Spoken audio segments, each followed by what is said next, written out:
Good morning. Welcome to Mr. Brown's Widower's Video Diary. I'm really tired.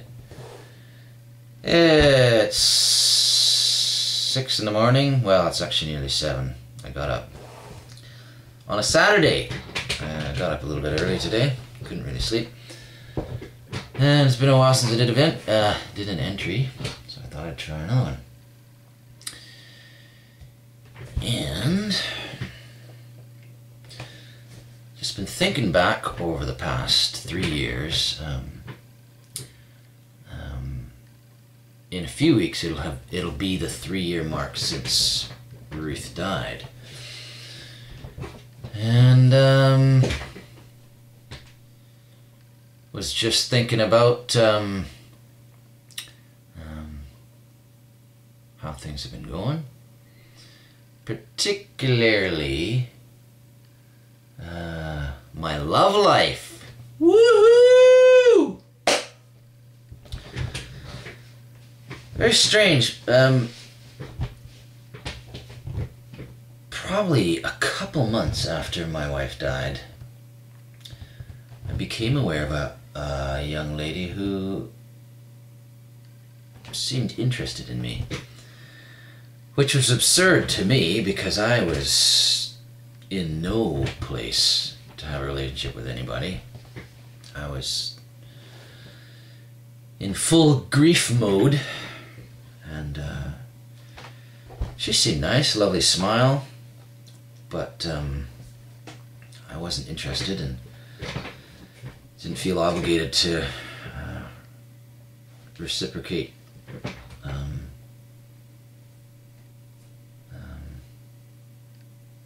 the signals I thought I was receiving, if I could say it that way. At the same time, being so needy, which I mentioned in one of my earlier entries, so desperate for intimacy. There was another young lady, very young lady. I feel terrible about it, because she was obviously way too young for me, and I was just so needy, and she worked in a little shop that I happened to be needing to go to every once in a while, and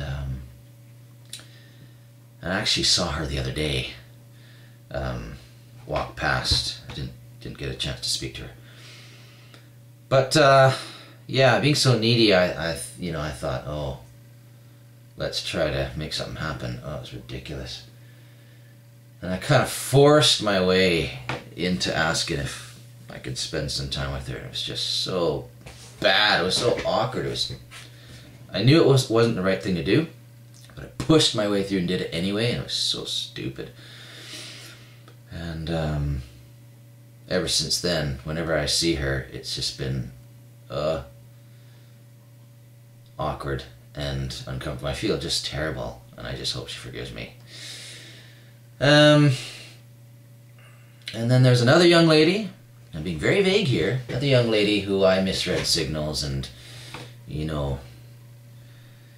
wondered if maybe something might happen, and once again, way too young for me and just not a good fit, and just the confusion of my desperation for intimacy, just so clouding my judgment and so frustrating. And on top of that, I've had 2 ladies proposition me, or at least make the availability of their, how does it work? Make their availability made known to me, if that makes sense. To which I politely declined. Very kind of them, but I wasn't interested. Not interested. I keep saying to myself, if God ever brings another wife along for me, I will not regret waiting for her. So I'm 40 years old now, have no children, no family of my own. I'm frustrated. Too much information, I'm sure. Will I get married again? I certainly don't feel ready to get married again. I certainly can't see that happening. Although I'm very longing, very desperate for intimacy. So the temptation would be to, have a one-night stand, which I've been encouraged and counseled to do so. Have a one-night stand. Oh yeah, go for it. No thanks. I'm not going to dishonor my wife and just make myself available to just anybody. I'm not interested in sharing my strength with just anybody. Thanks, but no thanks. I will never regret waiting for my wife. And by God's grace, I will not make any stupid mistakes. I mean, I've made plenty of stupid mistakes. By God's grace, you'll help me hang in there. And bless me. And bless me indeed. Any hoozle. There's another piece of the puzzle. How could I forget?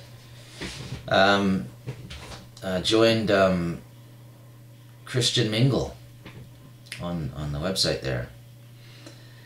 And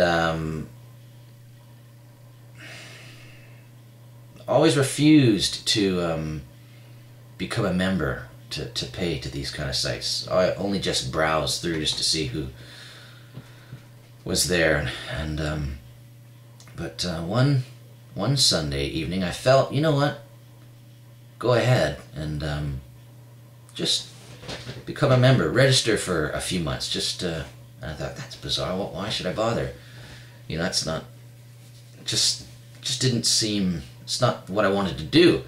Nevertheless, I went ahead and did it. And so since I became a member, paid a small fee for a few months, I was able to check through the mail that I'd received from other people. And sorted through some bizarre stuff, and then came to the latest letter, and it was from a lovely lady from Northern Ireland. And she had a very nice smile, and her letter was amazing. She was telling me how she woke up one morning with the song Sad, Sad Leroy Brown running through her head. Hilarious. And anyway, she ended up writing this letter to me to tell me about her little story. And it was a really nice letter, and it really blessed me. Really, really, really blessed me. And so I wrote back. There's more details to it, but I'm kind of skimming over it because I'm very tired and I don't remember them all. But I wrote back and said, yeah, thanks so much for telling me your story. That was really, really cool, really encouraging. Because the day that she had woken up with that song through her head was Father's Day. And I remember what I was doing on Father's Day. And usually Father's Day is a very difficult day for me because I want to be a daddy. And I'm miserable on Father's Day because, you know, young people all around me are becoming dads and have had their families growing over the years, and it's so frustrating. Oh, it's so frustrating. Anyways, it was just so neat to it just felt really encouraging, because on that particular Father's Day that she had that song go through her head, I had actually had a really nice Father's Day. I had some young friends come over to my place and we made a steak dinner with some roasted veg, and it was actually a really, really nice day. Anyway, we ended up in the chat room. Ooh! Mr. Brown! Hilarious. Never ever thought I'd ever do anything like this in my life. And it was amazing because we just laughed and laughed and laughed, and I was so amazed at this lady's responses to the things I would say and vice versa, and we would laugh and laugh and laugh. It was just amazing. I just really felt good. So we were hitting it off, and that's the latest. You heard it first right here. Nobody else knows. Well, actually, I did tell somebody, but otherwise it's not really known because she wants to take it slowly. Which makes absolute sense. But it's a bit frustrating because She has seen me online and gone through my videos and seen my quirkiness and my humor and everything, and heard my voice, whereas I have not. So it's a bit of a risk as I continue to chat with her online, which is really delightful. She's a real sweetheart from the pictures that I've seen, from the few pictures I've seen. Sorry, I'm getting a little intense here. From the few pictures I've seen, she seems like a real sweetheart. And she's had it tough. She's had it rough. She had a guy, an older guy, take off on her while she was pregnant. Nice. Very nice. So yeah, I'm trying to take it slow and see